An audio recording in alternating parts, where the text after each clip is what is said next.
Hey, everybody. Welcome to N-Side GameChat. It's your host, Jared, and my friend Dower, and we've got a new guest. First time here. His name's Trey. Introduce yourself fully and what you want to say, and tell us about your gaming history. So I'm Trey, aka TC Woozy. I am a friend of Jared's. Been gaming for since I was like a little lad. Started with the Nintendo 64 and then progressed to PlayStation 2, Xbox 360, and been gaming ever since. But really happy to be on the show. Really hyped to be talking about games and everything going on in the world. So. Well, let's start with you real fast. What have you been playing this week? So I've been replaying through Last of Us Part Two Remastered. Been going through that quite a bit. Trying to platinum Spider-Man 2 as well. And I've been getting back into Warzone. Not gonna lie to you, it's been it's been kind of consuming me a little bit. Um, but other than that, just kind of trying to go back on my backlog, trying to complete some stuff I can. But I'm looking for some new games as well. Oh, Gotcha. awesome. What about you, Dower? I just want to talk about two games that he mentioned. He mentioned a really good game, Spider-Man 2, and then he mentioned one of the games that I hate the most, The Last of Us Part 2. But it's all right. It's all right. So, me, I've been playing Tekken 8 and Suicide Squad Killed Justice League. Tekken 8 is phenomenal, great. Whatever I wanted it to be, it's exactly that. I mean, it could be a little slightly better, but it's almost right there, like 9.5 out of 10 for me. Suicide Squad, oh boy. Okay. I was excited for it, and it's not bad. It's just not that Arkham game. I mean, I know it's not supposed to be an Arkham game, but like it's Rocksteady, so had high expectations. It's still fun. I'm not gonna say it's garbage like how most people are saying. I would say it's just not at that level that I expected Rocksteady game to be. So yeah, and we have known that, but I still wanted to give this game a try. So I plan on picking it up myself, so I will be giving it a try. As for me, gotcha. Fortnite and Infinite Wealth is all I've been playing. Mostly Infinite Wealth. Um, it I've is heard great things about that. I've heard crazy good things about it. it's super fun, funny. But I had to dedicate my whole off day the other day to strictly like the last two games. There's a way to make money in order to get weapons, and literally, Mhm. if you don't dedicate to that money making thing, you can't get the really good weapons, and you have Mhm. to have them to be able to get the best weapons in the game. So I So spent you played like a dragon, right? yeah. So what would you compare that to? Like for as far as you can, because I know you haven't played it through like completely, but Well, no, well that's what I'm talking about. Like, I haven't beaten it, but like both uh, Yakuza Seven and this one, also known as Like a Dragon. mhm. But like I was saying, like I had to dedicate the whole thing to money, so I spent a whole day playing the money mini game, and it's basically town management. It is Yeah. freaking what is it called? Um, it's Nintendo. Why am I drawing a blank? Sega. No, it's a Nintendo. It's a Nintendo brand. I'll think of it later. It's the one with the Sorry. villagers and stuff. Or Animal Crossing. thank you. Hey. It's literally Animal Crossing, but you build a beach That's resort and you get people to come to your resort. It's also got a little sim builder. You build buildings and all that other stuff. that sounds amazing. Honestly, I should play that. I mean, like there is so much things. There is a delivery mini. There's like it's a full on uh what's the term? Turn based RPG, like, and it's like like some of the funniest things. Some of the weapons is for like everyone gets these jobs. There's the classes in the game, Yeah, and one of them's the taxi driver. But here's what's nice. funny: one of his weapons is a freaking T-bone steak. T-Bone's nice. Literally, What a random weapon to have as a taxi driver, you know? yeah, like He has an electric attack where he takes out a battery and cables, and he just shoots lightning at people. Nice. I've got That's dope. and I've changed 2 of my classes. I have one class. She's a tennis ace, so she literally shoots tennis balls and slaps people with a racket. Jesus. And then That's fine. the action star, which is freaking Bruce Lee with nunchucks. Is that the main guy, right? Well, no, that you can do any character can use these jobs class. There are some that are women only and some that are guys only, but it's pretty much it's made to be funny. It's like you don't expect like this is in both of them, but the last one and this one, you got these the summons are called pound mates, and you literally pull out your phone, you call somebody, and they show up and they do an attack. Like one is you can summon these guys who are have baby fetishes, and they're like literally dressed as babies and want women to take care of them, and they attack and beat the crap out of people. Oh my gosh. The only Yakuza game I've completed is Yakuza 0, and I had some fetish quest in that game too. It's funny. This game can, and I mean, it's this weird game, but it's funny as hell. So yeah. If you just want something, if you just like RPGs and you just want something that's just going to be stupid all the way through, definitely check out not those all two. of it. There's some great the story parts were great too in Yakuza 0. So I mean, it has everything. Like it has stupidity. It has excellent campaign. The main protagonist, Kira, was awesome. So and the world was small, but it was great. I like Yakuza 0 a lot. So yeah. In 7, they changed the main protagonist to Ichiban. Yeah. Ichiban, yeah, sorry. And Ichiban is, and in this one, Ichiban is still the main protagonist, but Kiryu is part of the team, and he plays a big part too. He's like an old dude in this game, right? I think. Yeah, like, well, yeah. Like time is still continued. Like he is in both him and Ichiban are in their 40s. What? Oh, I thought he might be older than him. So, well, he might be in his early 50s, but he's not that much older. Gotcha. So, but anything else you all been playing you want to mention real fast? Let me see. No, nothing. I've been on Fortnite as well too, so that's been kind of consuming my life. So other than that, nothing too crazy. I'm trying to. I might get the new Yakuza just to play it and see how I like it, because I haven't really like went through those games like really hard, but I've seen many clips of people wearing diapers on the game, and that's the group I just mentioned. Oh, okay. So before you go out and buy Infinite Wealth, I would recommend just pick up Yakuza 7. It's in Game Pass. Last I looked. So just play. What, like a dragon? Yeah, Yakuza 7. I have it on my I think it's included with PlayStation Plus or something. Oh, yeah, that works too. Yeah. I mean, like it's literally just a continuation of that game. It's a lot of the same systems.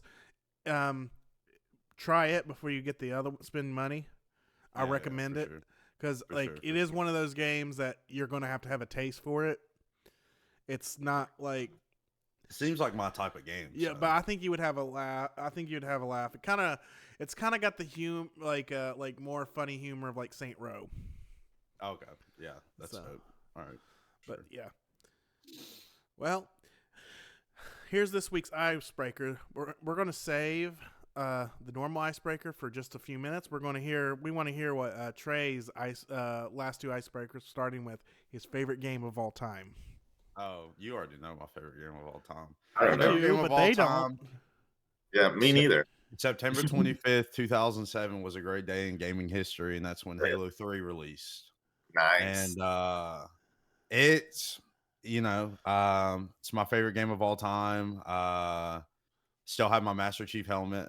It's in my closet somewhere. But that's like the first game that like I played a lot of games like growing up and stuff, but when I like tasted Halo 3, like when I played it, it was just a different, like I played Halo 2 and everything. But with how Xbox Live was just starting to like pick up and everything like that.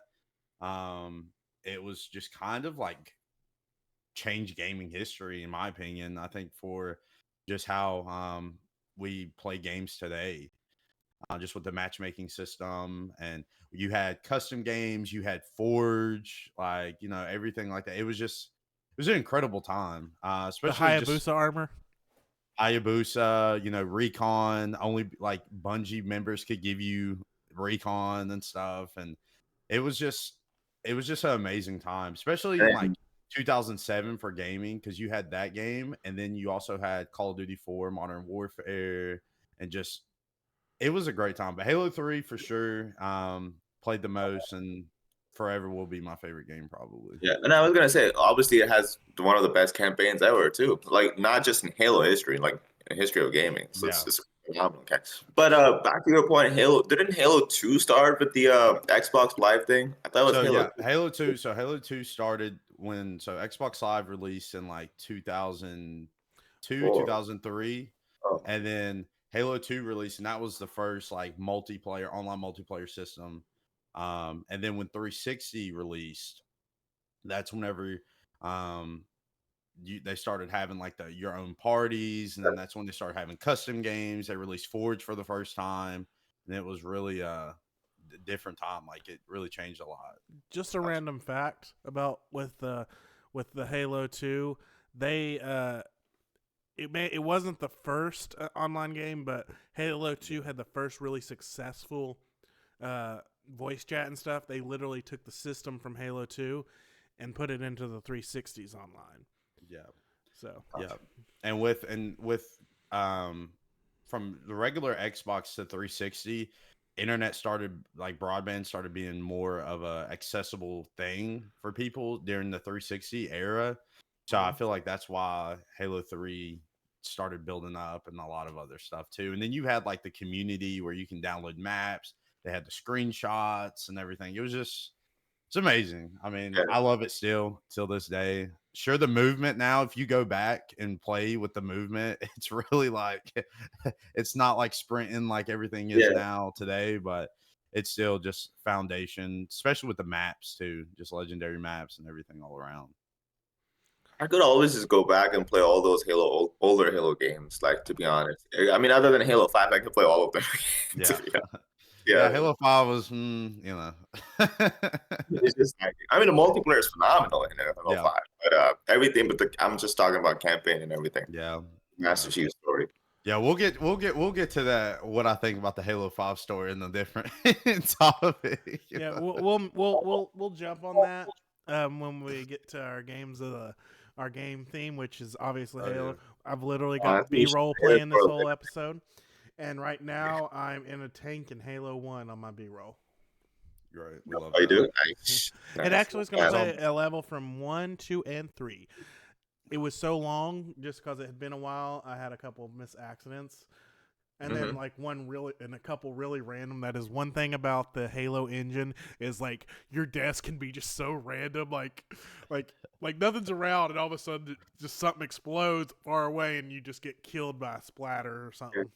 Are you running the tank on Blood Gulch? I'm not looking at the B-roll. No, it's I'm playing campaign levels. It's campaign levels. Assault on the Control Room right now. Okay. The snow level, the first tank level. Yep. All right, question 2. What is, in your opinion, the worst game you've ever played? That's a hard question, right? The worst game I've ever played. That's a really You're actually playing it right now. probably, yeah. I've heard really bad things, but it's good so far. Probably. Ooh, you gave me a hard one off the jump. So there's been a lot of like games I've been like, this sucks. Like this game sucks. I remember being so hyped for Anthem off the top of my head, like being so excited for Anthem, and I thought that was going to be like a groundbreaking game. I thought EA was really about to come on top, and it's was a dumpster fire. I would say it's disappointing, right? Like it did not live up to that expectation. But do you it's the worst. I don't think so. It's the worst though. I personally, from off the top of my head, what I can think about now, probably with just as a whole, like you could play a game and it like suck and be like, okay, this is bad. Like, Yeah, but yeah, with the marketing and the yeah, build up to Anthem for so long, like this was like a 2-year build up yeah, yeah, for it to yeah, just be like just yeah, crap yeah, is yeah. that's the first game I can think off the top of my head. Yeah, I'm sure there's plenty of them. yeah. We're not going to get to Gears of War Judgment. We're going to leave that in the Hey, I past. like Gears of War Judgment. Very Here's the worst. repetitive. It's like it's literally a campaign. It's just horde mode, all campaign. It's not. There's not any. Hey, I still like it. I mean, it's not my favorite one, but I still like it. But that's because I have Baird has a special place in my heart. Yeah, yeah. It does. So But anyway, so we'll come back to you. We're going to ask this week's ice-breaking question for the person, and it is, what is your all-time favorite console you got to experience? We'll start with Dower. Mine? Oh boy. It's hard. It's between two though. It's Xbox 360 or PS2. So it's hard for me to go with either. The thing is, PS2 was like the first console that it got me exposed to like incredible graphics and games. I'm like, they just blew me away. Before that, I was playing on Sega's console. I forgot the name. I believe Sega said with the SAT. Well, how do you pronounce that? Sega Centron? Sega Saturn. Sega Saturn, and then Sega Genesis, and then before that was Nintendo Game Boy. So when I went to PS2, it just blew me away. I was like, wow, phenomenal graphics. I don't know if you guys have played this wrestling game, Here Comes the Pain. It oh was yeah, it's actually still to this day is an excellent fighter wrestling game, and it's just at that time it just blew me away. I played like thousands of hours on it, but with the 360, it's just that it's took it. I mean, it took it to another level, but it's hard to say. I can't because the both are different consoles with different generations. I'm just gonna give it a tie, PS2 and the Xbox 360, to be honest. All right. What about you, Trey? for sure, probably the Xbox 360. I think is my favorite, and everyone hated on the Xbox One. I had a good time on the Xbox One. I know the game catalog wasn't really like for first party, really wasn't, but they had some good bangers with Sunset Overdrive and some other things. One of the most underrated Xbox games, by the way, Sunset Overdrive. One of my But Yeah. favorites. then then Insomniac Games moved on to make probably the best superhero games ever. So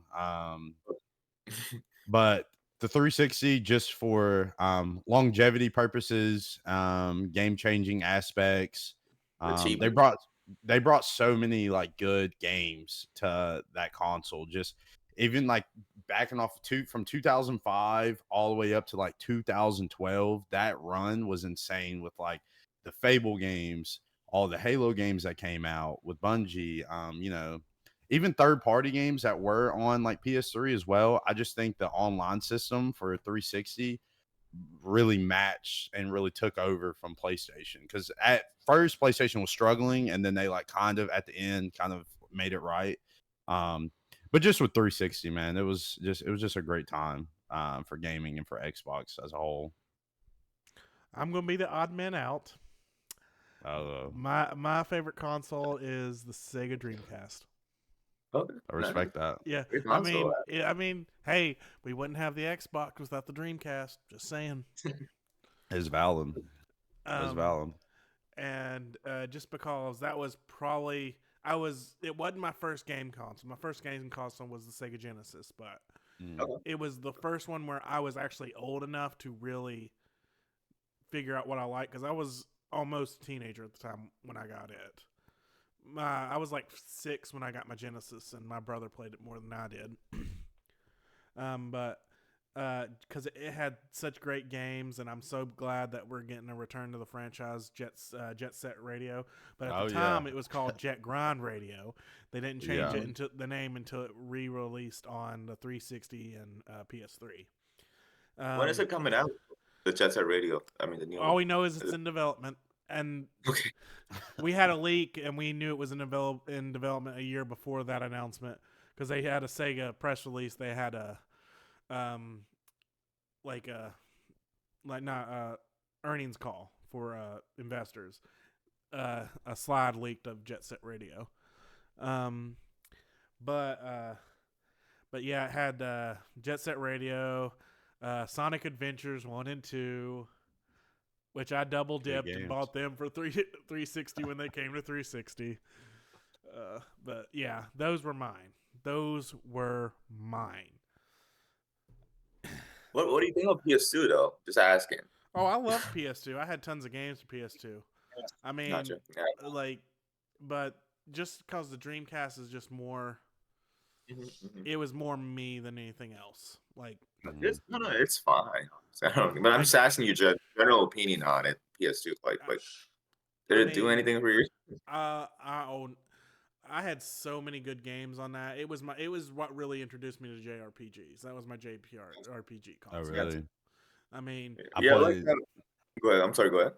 I played so much San Andreas and Guitar Hero on PlayStation 2. It was kind of unhealthy. No, like how Trey was mentioning about the Xbox 360 lineup, like 2007 was just a great year for 360, especially the 4-month stretch when you had the Call of Duty, Halo 3, Bioshock, Assassin's Creed. Yeah, that's what I said. Bioshock. And a couple more too stuff. But the PS2 fall 2001 lineup, just the exclusives you're talking about. It had Final Fantasy X, Gran Turismo 3, Metal Gear Solid 2, Silent Hill 2. You have the Devil May Cry. Then you have the Grand Theft Auto 3 and Baldur's Gate 1. So that year was just that fall 2001 for PS2. It's just I'm gonna crazy. be honest. My parents were a little strict, so half those games you mentioned, I was not allowed to play at the time.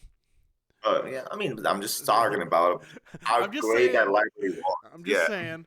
But it was my JRPG machine, like Final Fantasy 10 and 12 and Radiata Stories.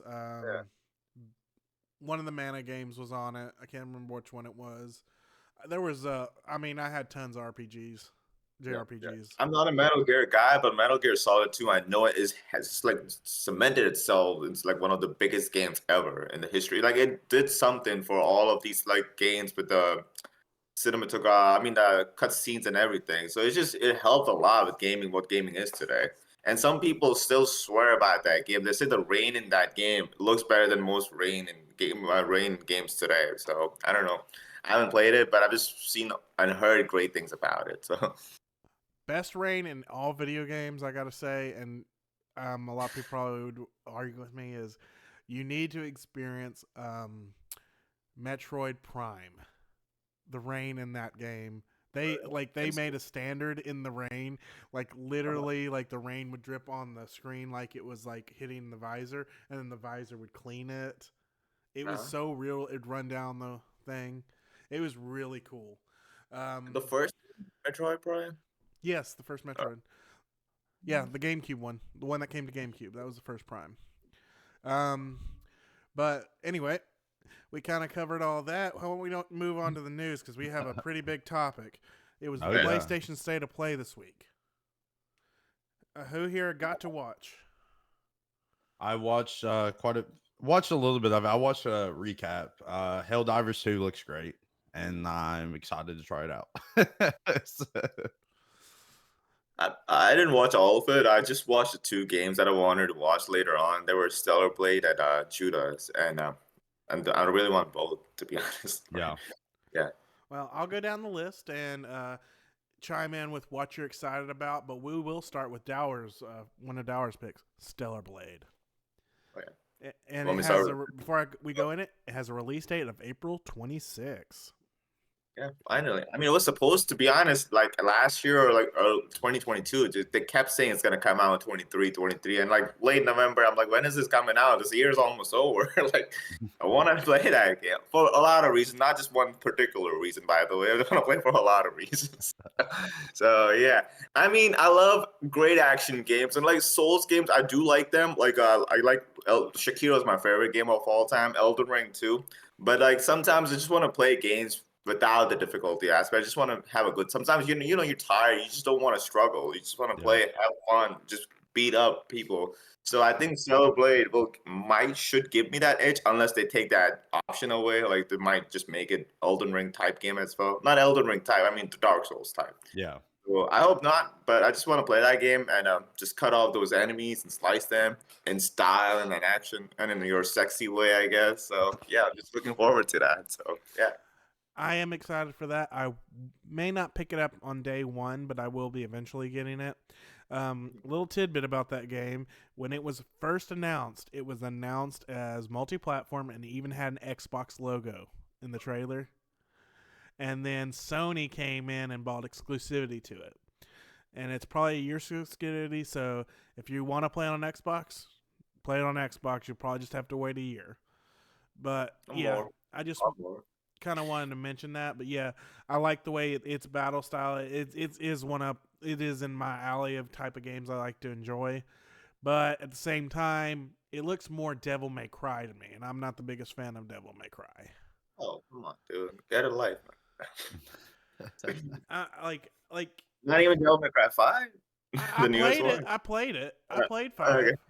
But it's just I'm just never was really big into them. Like I'll play through them a lot and beat the game usually, but it's like mostly I'm there for the story. You know, I'm a story guy. Yeah, you mentioned that. Yeah, gotcha. Yeah. Even the story's not that bad in Devil May Cry. It's not the best story either, but actually 4 has a really good story. Devil May Cry 4 has a really good story, in my opinion. Is there anything you want to say on Celebrate, Trey? I'm gonna wait for reviews to come out. Obviously, just see. I've watching the trailers. I'm kind of intrigued by it. I've never played really a game like that. Usually I just avoid it. I don't know why. Is it more like a hack and slash? Yeah, seems hack like and it. slash. Yeah. So we'll see. I'll see for reviews to come out. Then they kind of go off that. I'll probably get your guys' opinion to see if you play it, decide if I want to. But yeah, for the most part, it looked good. See a lot of people hyped around it. So April's just right around the corner. So we'll see. Oh, good. All right, on to the next game, which we are going for what Trey's excited for, Helldivers. I'm excited just as a whole and for the hype surrounding it and stuff, just with having it be like online service and things like that. It looks fun, and I think it's definitely something that PlayStation has been trying to accomplish for quite a while, because all the news about how they've had to cancel like 5 online service games just as a whole, which sucks, especially with like the Last of Us multiplayer announcement. And then they had to get rid of it. Hopefully this is good for them. I'm not saying this is a really big make or break, but I think this can be the first test in if they could really start pushing those out. And I think this is going to be the first step.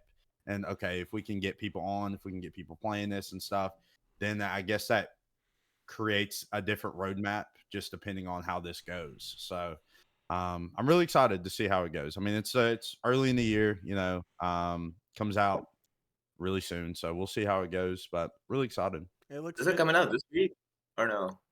It's coming out in a week or two. I didn't put the date on it, and that's on me.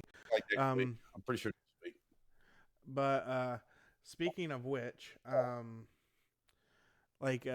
hope it does well. This they've released actually several games as a service games recently that failed, like Destination or was it Destruction All Stars? That's it.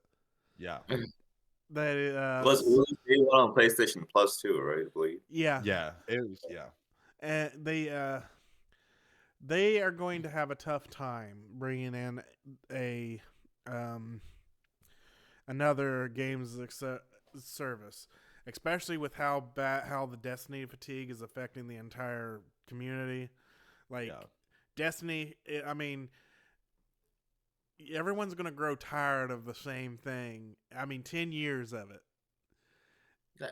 Yeah, 10 years. I mean, the only exception and outlier might be Fortnite, because yeah, you can go quit Fortnite for a while, but you're fine. But also with Fortnite and Destiny, like Destiny, I mean, you still have your Crucible, you have your Nightfalls, raids, and everything like that.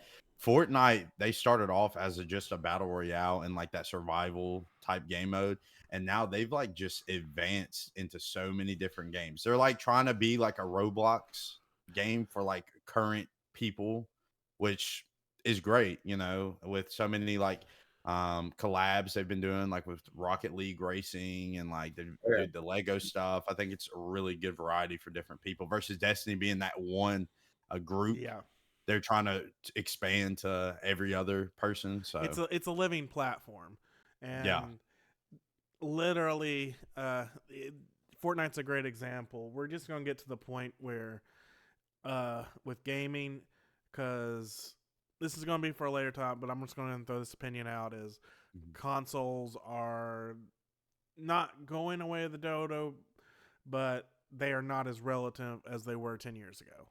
Consoles are Mhm. consoles are your access point. They are going to be an access point like a PC. A console is going to be an access point. Your phone can be an access point. Heck, smart TVs are going to be an access point. It's going to come down to content. Yeah. Um, Yeah, Apple virtual reality might be an access to the Yeah, Visual true. Pro, Vision Pro. I'm sorry. Yeah. well, literally, I have the Meta Quest 3, and it literally is an access point. You can stream all Yeah. your Xbox game to it. Yeah. And I'm hoping they'll do an update that you can literally just stream, uh, every time I have somebody over, or a girlfriend or something, like uh, like they want to watch TV or something, but yeah, I still want to play games. I wouldn't mind if Yeah. my Meta Quest could stream what I'm actually playing in that moment. Right now, it's only doing xCloud, but I'm Yeah. Okay. hoping they'll get the update like the phones can do, and just Okay. Exactly. just do straight to the device. Side note, that Vision Pro is crazy. There- I was watching reviews on it and it is insane. And it is $3,500.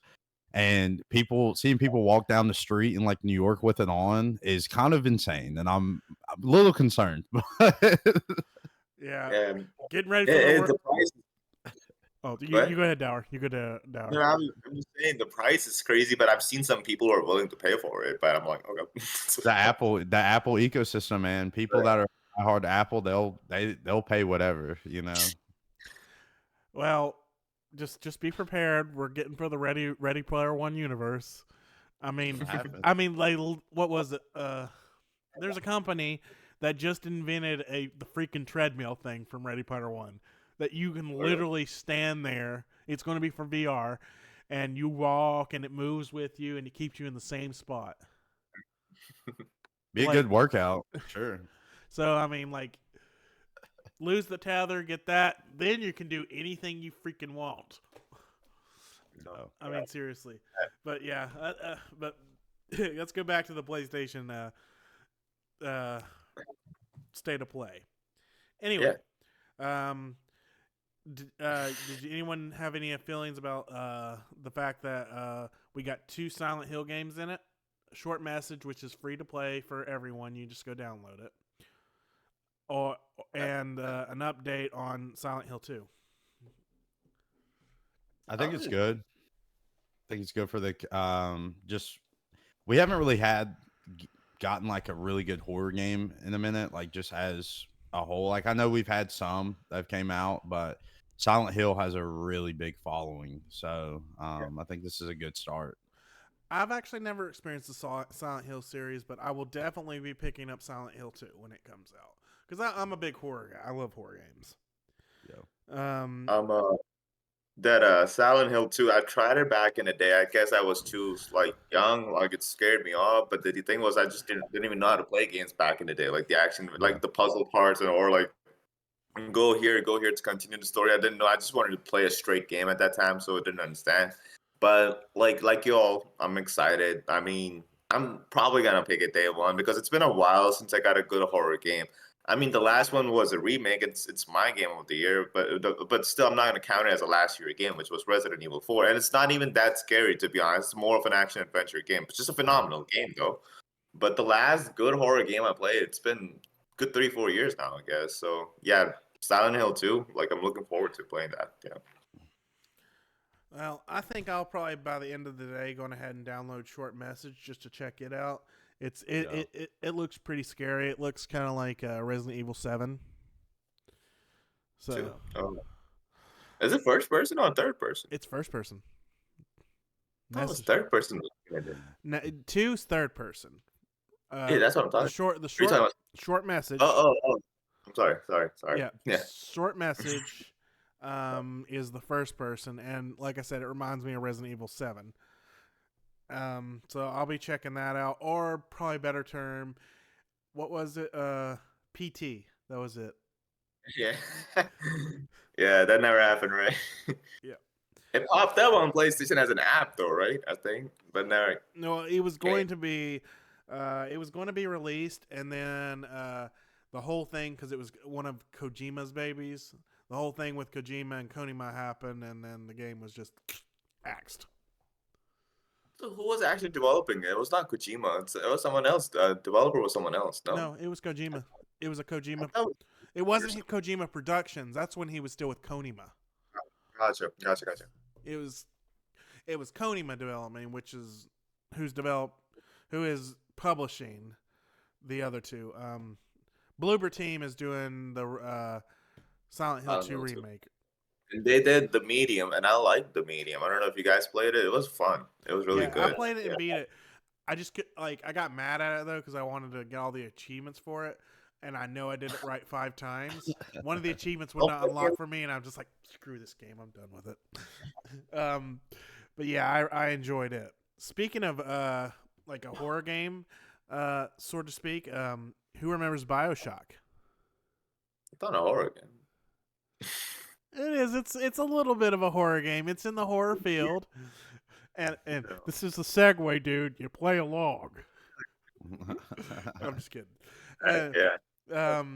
Well, from the creator of BioShock comes a new game, Judas. Who's excited for that? I'm excited for them. I've been waiting for them to release a new IP for quite a while, honestly. Just because of the BioShock series was so successful. Just from 1, 2, and Infinite. I'm really curious to see what direction they go with a new IP. Because, I mean, they could do whatever, pretty much. Just from the BioShock fans, they're going to have a following regardless of what they make. So, day one for I me. hope they try something kind of out of their comfort zone, and hopefully it's successful. So that's what I'm hoping for. Oh, I hope it is too. It's gonna be interesting. And the thing is, we also know that a new BioShock is in development from 2K, so can't wait to find out about that. To throw a little bit to, what are you excited about it, Dower? To be honest, I believe we first saw this game during Game Awards 21. I believe. No, right? it was just this past one. No, the first time. No, it was a while ago. First time we saw it in 21, I believe. Yeah, the very first time. It was either 21 or 22. Yeah, definitely. It might have been 22. Yeah. So when I first saw it, I didn't even know it was by the BioShock creator. So and I just looked at it. The trailer just was so fire. I was like, all right, I definitely want to play this game whenever it comes out. And then what kind of bumped me was ruined my excitement was that the release date was kind of like 25, 26. I mean, it's not given, but the rumor release date is like 2025, 2026. I'm like, damn, I gotta wait 3-4 years for this shit. So it's just like, I hate the fact when people show games way too early. I mean, if you show me something phenomenal, I kind of like, all right, if it's within 2 years, I'm excited to play. But if it's like 4 years away, like Star Wars Eclipse, like no one knows where that game is now. So yeah. I'm getting sideways with it. So, but yeah, I'm excited for it. Definitely want to play. Especially, I'm not a big fan of the BioShock 1 and 2, but I love Infinite. For some reason, that world in Infinite and with Troy Baker's acting in that voice acting in that game, I really liked it. The whole world was just crazy in that game. Oh, yeah. Yeah. So like especially when you go up to the clouds, it's just like, wait, what is going on now? It was just so exciting. So Judas, and then I know this was not in this state of play or this event. The other game from the Xbox side, the Clockwork Revolution. So these Judas and Clockwork Revolution, I'm excited to play both of them whenever they come out. So yeah. Well, you were right. It was 2022, and it has a release window of March 25th, 25. So March. They March. gave a month away, basically. Oh, wow. Oh yeah, Pretty- I went to check soon when the first trailer dropped, but it was on the website and it says their window is March 25th, 25. I don't know why I keep saying March 25th. whatever. March Something. 2025. March 2025. Yeah, it's coming out next month, guys. Yeah, we're gonna play March 20th. But and so yeah, like I said, BioShock is in my top 10 list. Speaking of top 10, that's a preview of next week's episode. But yeah, super excited for that. Now, here's another game I'm super excited for just because I just fell in love with VR gaming, Metro Awakening. I love the Metro games, and Awakening looks to be a good VR. So It's a PS2 exclusive, or is it just like a multi-platform? it's coming to everything: Steam, Epic. What else? Oculus? Yeah, What? Oculus. Well, the Meta now. It's called MetaQuest. MetaQuest 2 and 3.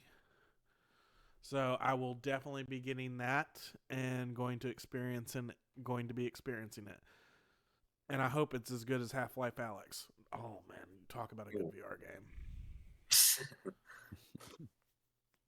So yeah, I mean, I'm not a big Metro. I mean, I played it. It's just like it's at the world I was in it. I just only played one game, the Metro Exodus, I believe it was on Game Pass, and so it worked out well.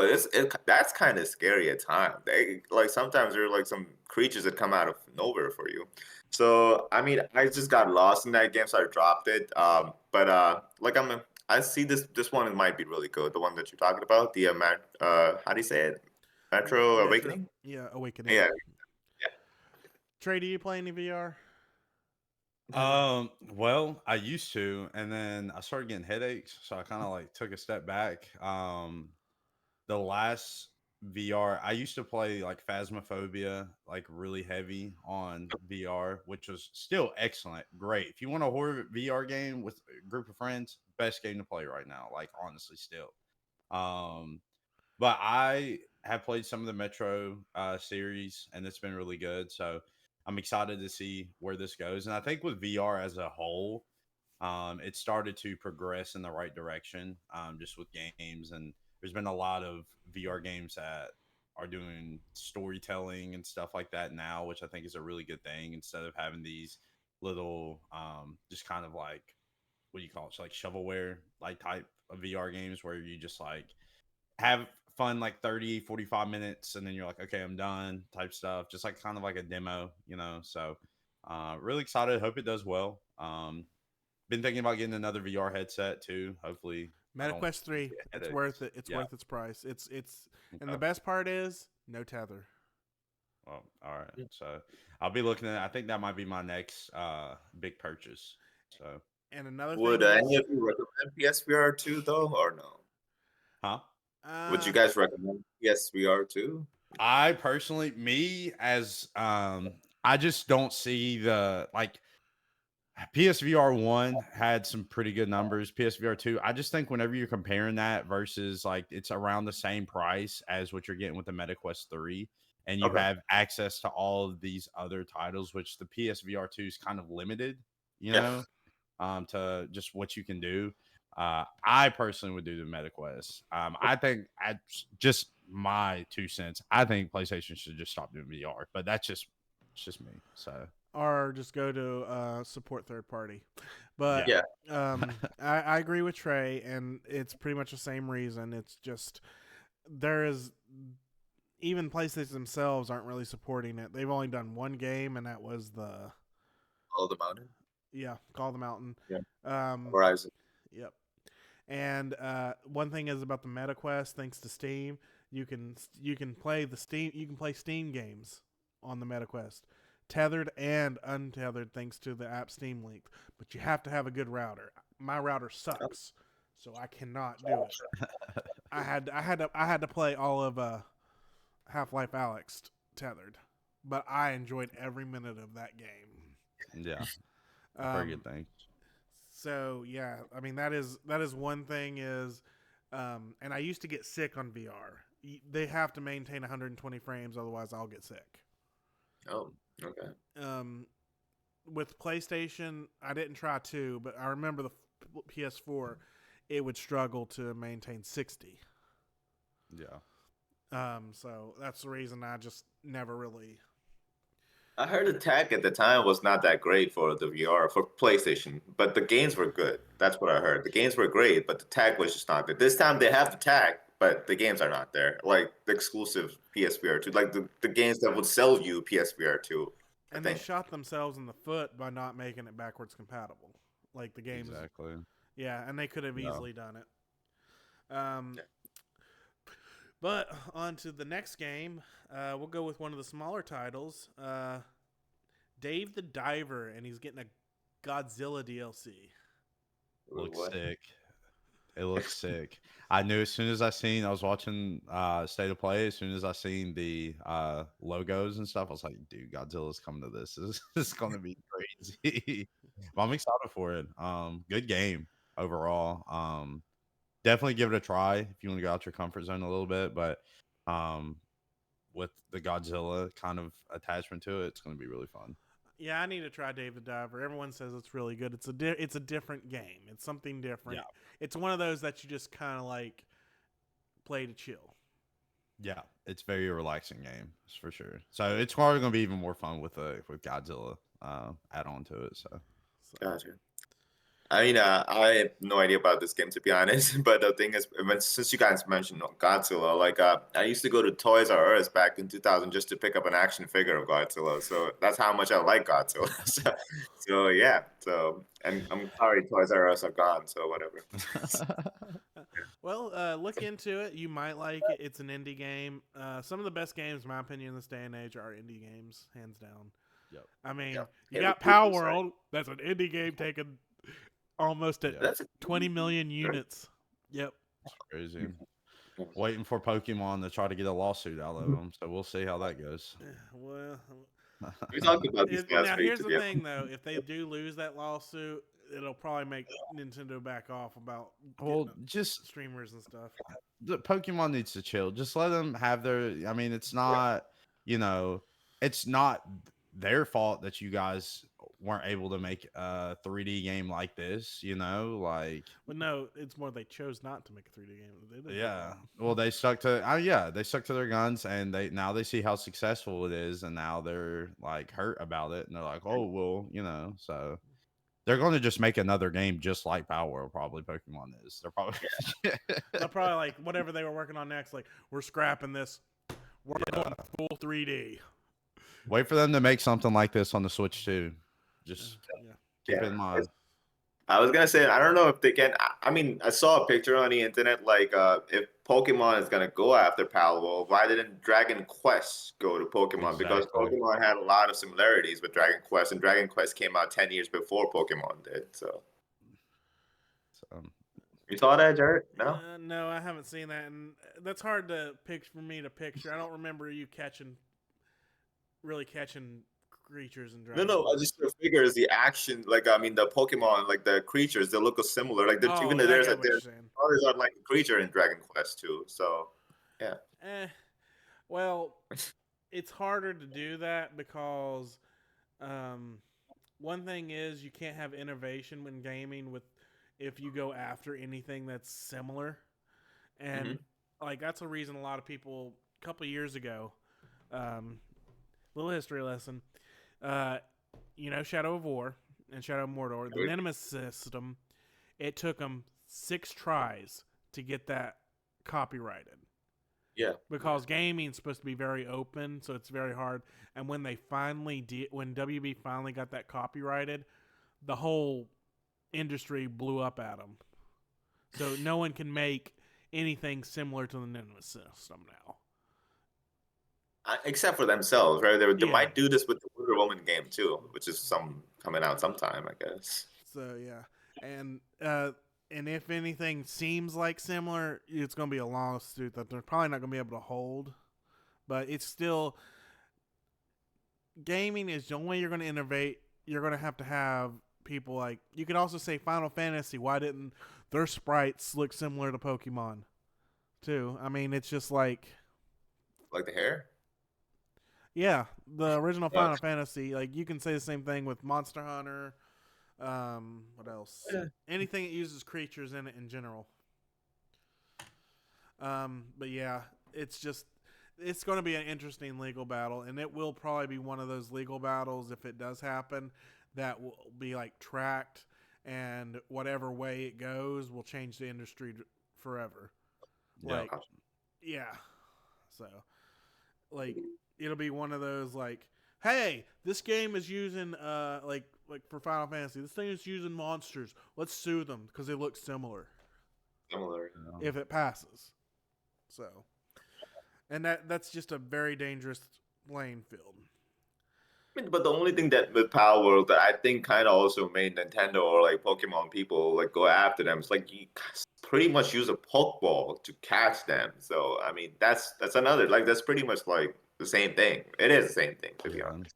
I personally feel that it's the only reason they're doing this. It's just kind of like how, one company made a successful battle royale and then every company started doing battle royales.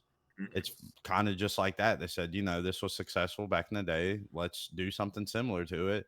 And, if the thing is, if there were so many companies doing the same exact thing, Pokemon wouldn't even hesitate. But since there's only one company and it's very successful, they're like, well, and Pokemon really hasn't had the publicity in the last like few years that they used to really have. I mean, of course, you remember the Pokemon card stuff blew up and everything like that. But with games and stuff, it really hasn't had any crazy big traction. And now that Power World is, one of the best stream games ever on Game Pass and everything like that, I guess now they're like, well, trying to find nitpick and everything like that. So trying to find that money. Yep, 100%. I mean, you make great points there. I mean, you're right about that. Since it's just one game they're going after, if it was like multiple games, you're probably right. They wouldn't go for it then. Yeah. All right, guys. What else? Well, moving on. Speaking of games similar to a Nintendo thing like Splatoon, we've got Foam Stars. I'm actually going to try it since it's going to be in PlayStation Plus for free. So I thought it was free to play, wasn't it? No, it's just in PlayStation Plus. Oh, okay. I mean, I have that, but I honestly thought it would be free to play, to be honest. Yeah. So, I'm going to see what it's like, but it's pretty much, from what I understand, very similar to Splatoon. So, not a big Splatoon guy. I tried it multiple times. I'm just not. It's okay, but I get bored really quick of it. You don't like painting things, Trey? I do, but it gets repetitive really quickly, And yeah, I say that, and then I'll go play like 4 straight hours of Mario Kart, but or Warzone, yeah. So, it's all right. It's all right. It's what you like, man. Whatever. It's what happened? I was just asking, are you two going to try it? I'm definitely. I think I don't care if it's similar to something. It just looks fun to me. And if it's, I'm just since it's on PlayStation Plus, I'm not gonna lose anything by trying it. So I'm gonna try it, see if I like it. If not, whatever. I guess it's free to download. So I might as well try it out. It's free to download. So yeah. I mean, there's nothing wrong with that. I was just curious. Yeah. Any thoughts on it, Dower? On Foam Stars? No, man. I mean, it's like I said, I'm a gameplay guy. So if the gameplay is addicting, it's fun. I'm definitely gonna play it. Like the only online or free to play game, or I know it's not free to play, but whatever online game that I really really play is actually 2. It's Rocket League, and then the second one is Halo Infinite. So besides that, I don't play any online games at all. Halo Infinite is now the bomb diggity on multiplayer. It's so good. It's great. It's fantastic. They've done a really good job. Mm-hmm. But back to the topic at hand. Anybody excited for Dragon's Dogma 2? I know you are. Yes. I will say that I probably won't get it right out of the gate because I've got so many RPGs coming right now that it's just we'll put it on the back burner. backlog. Yeah, like Yeah. right now I'm in Infinite Wealth, and then I'm in a fight if I'm going to play Grand Blue or Persona 3 Reloaded. So Some good options. I'm excited for it. I think it'll be really good. I haven't played Dragon's Dogma in a while, so it'll be good to go back and just try to uh, remember all the stuff that I did from the previous game. So really excited. that game was hard, and I'm proud that I beat it. That was such a good Yeah. game. It was hard. Oh, like no difficulty. Dragon's Dogma 1 is insanely hard. Yeah. It All right, go ahead. it's basically RPG turn based mixed with Dark Souls difficulty. Oh, okay. All right. Yeah. So this second one might be the same too, like similar to the first one, right? I guess. Yeah. And it's not. I didn't mean to say it's turn based, but it's action based. Like you're always able to move, and then you can do like attacks, but like specialty abilities, it's like an action, and that takes time. Not for the week, for sure. Yeah, it is. It's going to be a rough one. But I'm excited for it. You gonna anyone else gonna try it or not? Or you might wait until it's I'll probably try it out. But I have to be like in a good mindset because I don't want to start throwing controllers and stuff. So yeah, I've known you for a long time. You get angry at games very easily. it just depends, you know. That's why you gotta Dark Souls. You gotta mentally prepare yourself before you go into a Dark Souls game. So it's the same for Dragon's Dogma. So I mean, like you said, you got to prepare. What I did was before playing Shakiro, I was not into these types of games before, but people were telling I like sword fighting games, but people were telling me if you don't like Dark Souls, don't play it. I mean, if you can't handle that difficulty, Shakiro is like the hardest game. But I love a good pure sword fighting game. So I went with the mindset, all right, if I keep dying, whatever, I'm just gonna get up and try. If I just can't do it, I'm just gonna go trade this game in. I ended up trying it, and it became my favorite game of all time. So, Yeah. so because Very I rewarding. started dying 1,000 times, I was like, all right, sorry, I'm just gonna die. What else is gonna happen? I Mhm. had to accept that I'm gonna die 1,000 times, and I did die 1,000 times. To be honest, not gonna lie. So yeah. Good. Well, then it might be something for you to look at too, if you like. This one, I mean, to be honest, like, I mean, maybe later, way down the road. 2024 is not an easy year for gaming, like people were saying before. Like, you still have a lot of games coming out. So yeah, and plus, like with the schedules, I don't know. I mean, I'm sure Jerry, you're a busy guy too, and even Trey. But like, it's just hard to find times these days, man. Especially with work as you're getting older too. It's just hard. I wish I was like 20, 22 and then play these games. But like with 30, with family responsibilities and everything, it's just hard to find time for these games, man. How it works. Yep. I mean, right before you joined, that's what Trey was going over. How it's harder to have time to game these days. Sucks. Especially when we're 18. Yeah, you gotta dedicate your time to the games that you're really excited about. Like there's like every year there's like 3 to 4 games like I'm harped in on. I'm like, I'm playing these games, you know, Yeah. and everything else is kind of on the back burner. Yeah, So. Yeah, that's like I can be the same way. All right. So we've got a couple lesser games. I'm just gonna kind of mention them. If you all want to chime in, go right ahead. We've got Zenless Zone Zero, which was another JRPG, but there's not enough for me to get excited yet. So I'm just like, Then we also had there's only like 3 more games left to go over. Legendary Tales, which I actually missed and didn't go back and watch, so I have no opinion on that. And this one I'm kind of and the final one I'm excited for, outside ending on Death Stranding and Kojima's new game, is Sonic and Shadow Generations. Sonic one sounds good. Yeah, I mean that'll be fun. I don't know if I'll get it, but because I mean if I do, I usually get a Sonic game for like $20 when they go to 20. Yeah. They usually always do. Yep. And they're, I mean, not super quick, but they do it faster than most other games. Now, how the show ended with Kojima. Anybody here going to play Death Stranding 2? No. Nope, not me either. No. I tried. I know there's a big following, but I'm not. I've tried the first one, and I'm just not. Bro, I played that game, uninstalled it, played it. I mean, re-downloaded it, played it again, uninstalled it. I'm like, is this game? I mean, I like the setting. The music is phenomenal, but it's just like way too much walking with all that stuff. And then the cutscenes, I'm like, guys, no, I want to play the damn. I know this is Kojima style, but like, no, I cannot do this. Like, it's pretty much Uber driver, basically. Like, Uber Eats, whatever, you're just delivering stuff all over the place. And then the climbing with the mountain with the baby falling all the time, and then you have to like have the baby settle down. It was getting annoying at a point. I'm like, no, I cannot. But like Trey said, its fan following is crazy. So and it looks Yeah. phenomenal. It looks so good though. The Graphics look graphic great. wise, oh Yeah. my god, it looks out of this world. Like hell, it's kind of like I mean, it might give Hellblade 2 its run for money. I guess I think so. I think it's a creative mindset that I'm just not with. I guess Same. there's other people that have that type of like, I guess, they want something different and they like have a different creative mind and to games and stuff like that.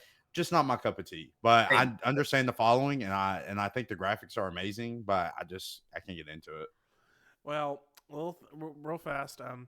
Everyone that is obsessed with it after like that 10-hour slog, it turns into more of an action shooter.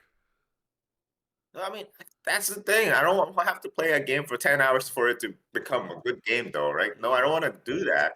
I mean, I want to enjoy my first 2, 3 hours at least. Like after that, if it's still slow, no.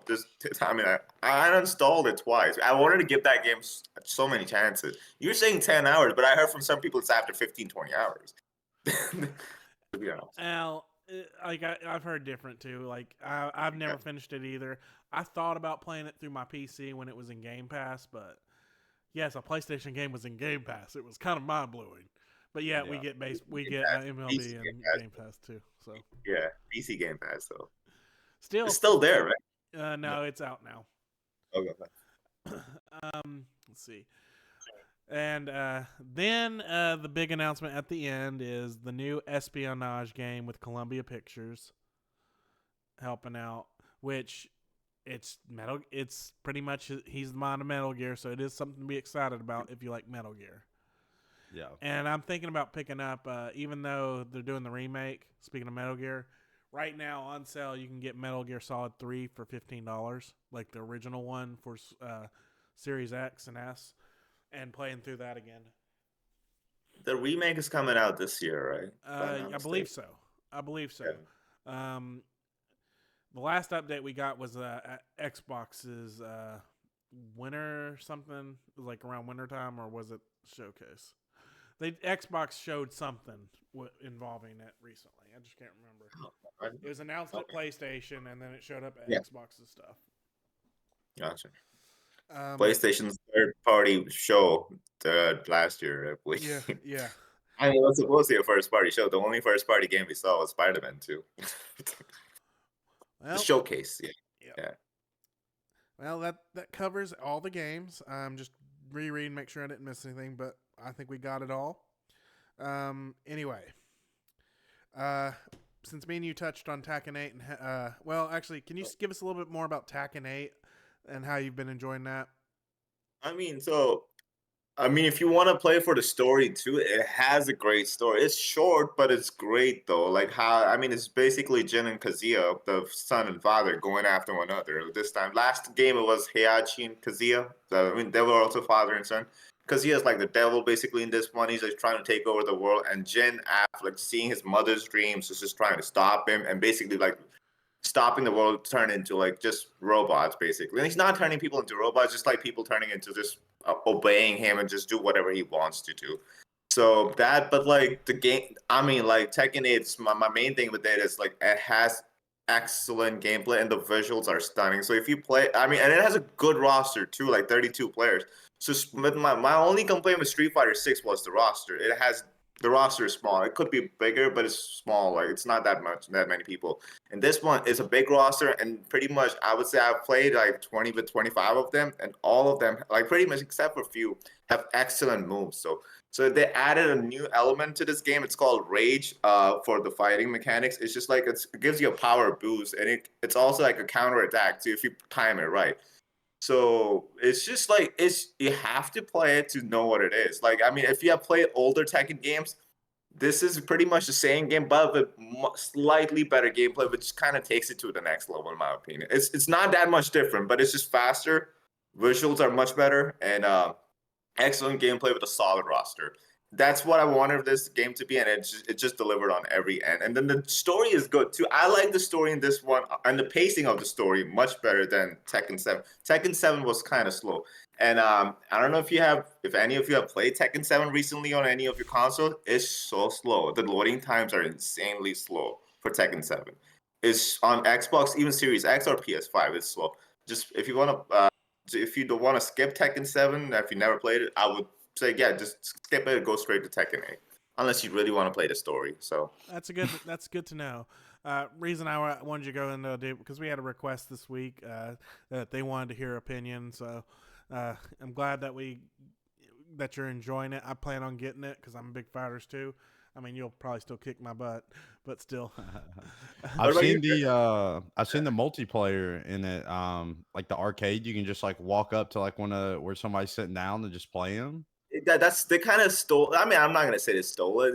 It's pretty much in Street Fighter 6 too. Like you Yeah, have that with the I forgot Battle Hub or something in Street Fighter 6. yeah, That's yeah, where you have the arc and stuff. It's pretty much the same thing, but like you connect with people really fast in this game. Like when I say connect, doesn't mean find a match within a minute or two. You don't have to yeah. wait that long. A lot of people are playing this game, which is great. So yeah, Nice. are you That is into good. fighting game or no? Right.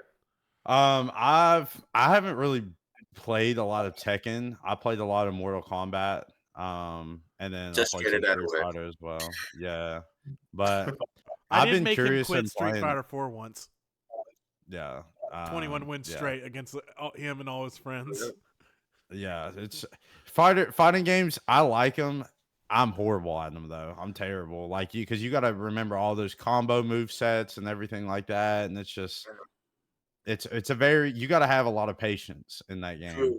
It's Most just of the like time. if you grew up with them, then you might remember. Like most of them are still following the same combo methods that they did back in the 90s and 2000s. Like Tekken 8 has still has similar combos that Tekken 3 had. So I played Tekken 3 a ton with my brother, so that's why I know how it works though. Yeah, But like for a newcomer, it's gonna be tough unless you just want to grind it out, yeah, practice it out all day, all night. Then you can get better. But like if you don't want to play against others, just play it for the story or just play against the PC, the arcade board, you will still enjoy it. Like if ever I don't think so it's gonna drop on Game Pass or PlayStation Plus, but if yeah. it's ever on sale and if you feel like giving this game a try, I would definitely recommend it. Yeah. Yeah. Awesome.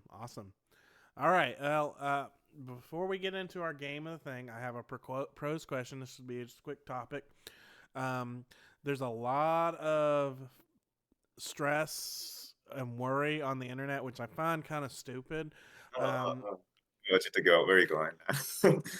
uh, it's people are worried that Xbox is going the way of the dodo or whatever, going full third party just because rumors are Sea of Thieves and Hi-Fi Rush might be going to other platforms.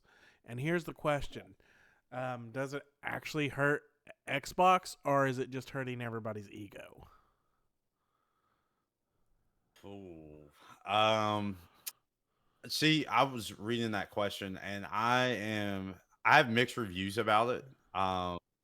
One, I think Sea of Thieves coming to PlayStation would honestly be a great thing for Rare. I think Sea of Thieves is an amazing game. It's so much fun with your friends, and they have such they've grown that community so much, have so many like different DLCs and everything for it. I just also you got to think though, if Xbox does this, do we all say that they have just given up though, just on being that competitive um, console compared to PlayStation? Have they just like, okay, we know we lost, we know we're not going to like compete anymore, And I feel like that might be bad, but then again, if I'm scared that if they do the Sea of Thieves and Hi-Fi Rush, everything else is going to go. And the last thing we need is for like Halo going to third party or like something crazy like that, which I don't think will happen. But I mean, it just depends. I mean, they're going to make money regardless. So Yeah, I agree. Um, what's your thoughts, Dower? Okay, let's me talk as a kid first. Okay, as a kid who wants to just play games, I really don't care where I play my games. Doesn't matter as long as I'm getting to play an awesome game. Doesn't matter. It's on Xbox, PlayStation, PC, Nintendo, whatever. I really don't care. But like following back to Trey's point though, when he said it has like Xbox given up, I think Phil kind of said like losing the PlayStation 4, Xbox One generation was like a big blow. Like it really just that was the worst generation to lose because people were going digital back in the day. Like their libraries are now all digital, and if you go into a new generation like PS5 and Xbox One, I mean Series X, you gotta go with that whatever console you were playing back in the day. And most people, like 100 million plus people, played on PlayStation. So like, I mean, losing that hurts a lot. And I think back in 2020, just before the Series X and PS5 were releasing, they had an interview with Phil and asked him, "Hey, are you competing with PlayStation, Nintendo still, or what's the deal?" He said, "Well, we're competing with Google and Amazon now, and because we're going after something big." So he says two different things at two different times. I'm like, I just don't understand his wordings at times. Like, what is he trying to say? In my opinion, I think they have accepted they can never catch up to PlayStation. In my opinion, I think, and it's just like people from Europe and Japan, especially Japan, they just don't buy Xbox consoles. It's just really hard for them. So, I mean, I think they just support their own product, like PlayStation and Nintendo. And Europe is just also big on PlayStation. So, and by releasing games on PC and pretty much everywhere except PlayStation and Nintendo, they're like kind of accepted. Like the console stuff is just pretty much done. I mean, they're just like they're still releasing games. There are actually trying. They said they're heavily invested with the Xbox ecosystem, but if you're gonna put that ecosystem on PlayStation, I don't know. What is it then? Like, but I don't.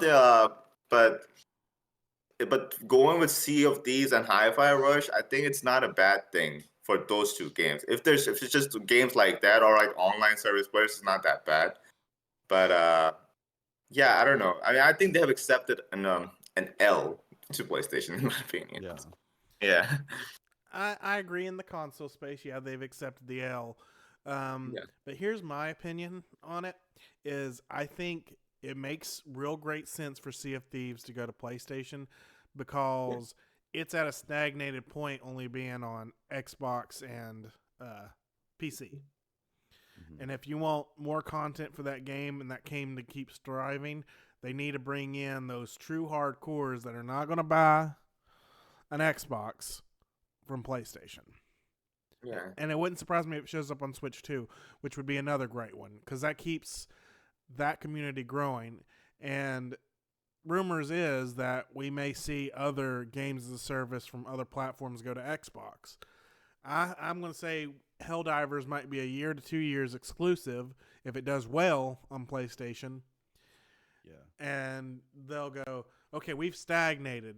Do we want to keep funding this or do we want to try and open it to more player base?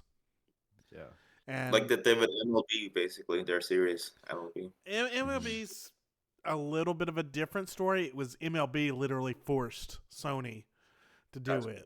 yeah. And That's a little different, but I know Sony sees the intake of money from that, and they're yeah, like, and that's why rumors have like from other people, like, even though most PlayStation people they're not true. You know they're considering bringing Helldivers to another platform, especially. I think they're going to wait until that game from Bungie, the next one in it, what I can't remember what it's called, launches yeah, because it's going to be on everything. It's yeah. Xbox, PlayStation, and if it does really well, it would not surprise me if Sony goes, okay, games as a service and multiplayer only games will be launching on our competitors as well. Yeah. And And I don't think that it's a I think with Sea of Thieves you can take it to either point because Sea of Thieves has a really good following. It But then does. again, I don't know if it doesn't release as like a PlayStation Plus, like it comes with PlayStation Plus, or I don't think that it would sell as well as people if they release it as a full game, like a full game price. And also, I know PlayStation is they're really nitpicky on what Xbox Game Studio games come to PlayStation because they're already, in that big legal battle with trying to call it like Activision not going with Xbox and stuff. Yeah. And I know they're already going to be hurt that Call of Duty's an Xbox Game Studios thing and they're going to make profit off that. I don't know if it's worth putting that on there because one, you don't know if it's going to be really successful on PlayStation because most of the time, a lot of people have like PC, Xbox, or something like that. Yeah, yeah. And I feel like that just kind of takes away from Xbox having a somewhat good, exclusive game to where like, yeah, I'm gonna buy this because I want to play Sea of Thieves. Mhm. So if they give that away, I don't know if that's going to progress them to put Grounded on PlayStation and other Oh yeah, aspects grounded. of that too. Yeah. Yeah. So Well, Uh, I agree with that statement. Go on, Dower. yeah. Yeah, I know. I was just gonna mention a couple things, nitpick stuff. Like Sea of Thieves. Uh, first thing for Sea of Thieves, I know it got really bad reviews on launch and all that, but like I think they should redo the reviews for that game. I think it's so much better now than what it was before. It's just it looks bad when people who want to try Sea of Thieves for the first time and they go check the reviews, like, oh, it's got bad scores. Like, all right, I'm not gonna play it. No, it's a really good game. It's not the same game as it was in 2017. And second thing, like again, another thing Trey mentioned that with the Halo being on a PlayStation, is it gonna take anything away from me? No, but it's gonna look weird as hell. It will look weird, like seeing Halo as like the thing that it's like basically Mario on an Xbox or like Zelda on an yeah. Xbox or PlayStation or like God of War on Xbox. So I mean, it's not gonna take anything away from me, but it's gonna look weird. And if Xbox ever do that, like if they ever think of doing that, then you gotta get God of War on Xbox. I mean, that's how it should work. The Xbox should not be the only company giving up like their flagship franchise, like Hall of Fame type exclusive away to PlayStation or Switch or Nintendo, whatever. I mean, they should get something in return too. I mean, that would be fair for every console. Then, if you want to do that, if you want to make all things multi-platform, go for it. But like, one console should not be doing it, in my opinion. Yeah. I don't think so. But I also it's just I don't want them to Xbox to like give up on it because I feel like that's, if they're going to start releasing their games on PlayStation, what is the reason to have an Xbox at that point? Whenever PlayStation has all these crazy good exclusives, Xbox is releasing their games on PlayStation, you're having all this stuff. I understand Game Pass is a great value as well for other things, but it's just like with PlayStation, they don't have to give up anything. They're the number one console on the market. They're top of the gaming community. So with Xbox, I think they need to like bunker down. I don't think they should put it on PlayStation. Just What, because like all the exclusives or just the high? even if Sea of Thieves, because I feel like if Sea of Thieves and like Hi-Fi Rush, great game if you haven't played it, It fantastic was. game. I just think if you're gonna like deteriorate, like if you're gonna like move off of that and put your games on PlayStation, there's not a real need to be in And the Xbox. console space, because Nintendo has their exclusive consoles or exclusive games. PlayStation's going to have their exclusives. Xbox just needs to hunker down and start releasing good exclusives that are actually going to make people want to buy a console. And we'll talk about Halo in a little bit with the situation there, but I don't think it's a good idea personally. That's fair. Me, I'm okay with it. But like I said, with Sea of Thieves, where it's games of service, and I also get why Hi-Fi Rush We, because Hi-Fi Rush is not a system seller. Yeah. It is a niche game because it is beat a beat game, and like it probably did not hit the numbers they needed it to get a sequel. So it's like, let's release this on other platforms, and when the sequel comes out, it'll be exclusive to ours. Exactly. And I Yeah. Did any of you buy Hi-Fi Rush? Because I did, and I love that game. I didn't buy it because it's on Game Pass. Yeah, So like, and that's I the didn't. thing. I Yeah. didn't That's buy the it thing. It's either. on Game Pass. Yeah, I played it on Game Pass, but Hi-Fi Rush. It's not like so. Sea of Thieves is like a AAA game, right? We can all agree it's like a AAA game in some aspects. If you're playing, if I when would say Xbox AAA. I would say for AAA. Xbox, Yeah, it is triple. because the thing is, whenever they're promoting their console, one of the games that they always promote is Sea of Thieves. Whenever they're promoting their console, With seasons and everything. so like Hi-Fi Rush, yeah, I could put that on PlayStation just so because they're not a big company, that's producing stuff like that. So it's good for that. But games like Sea of Thieves, if you're promoting that game as one of your biggest sellers for Xbox, one of the best games on the Xbox, there's no reason to put it on, and the fact that Xbox is so accessible with you can do xCloud, you can do like PC, everything like that. Why put it? There's no need, I just personally don't think so. I mean, Yeah. you make a good point. Um, but I do want to say this: we haven't heard any rumors, including it's been confirmed that like Halo's not coming. The new Indiana Jones is not coming to PlayStation. Like, Yeah. I mean, like the true AAA exclusives are not coming. And I just feel like Sea of Thieves, they might be doing it to save Sea of Thieves, because like I said, it could be stagnant. Like, True. Like save as like wow, like because it's a live service game too. That's why. yeah, Like save that. But Okay. you also don't want to put all your eggs in one basket, hoping that this Indiana Jones or next Halo is really going to take off. Because if it bunks and like falls and it's really bad, then I mean you already gave like one of your best third party or AAA, one of your best AAA games to another platform. Mm-hmm. So that that's I just feel that. And Indiana Jones, we'll get to that. I'm a little iffy on it, but we'll see how it goes. well, yeah, Um. but I'm just saying, like, there are still AAA games. Like, you've also got Clockwork Revolution.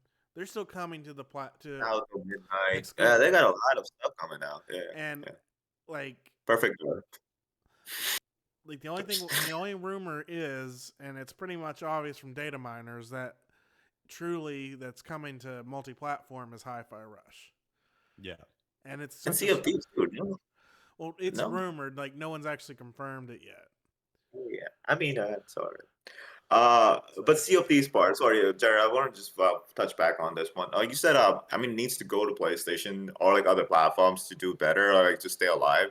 But like, remember when they did the Disney collaboration with the Pirates of the Caribbean thing? It did really good numbers then, right? And then they did the recent one they did was the Monkey Island thing.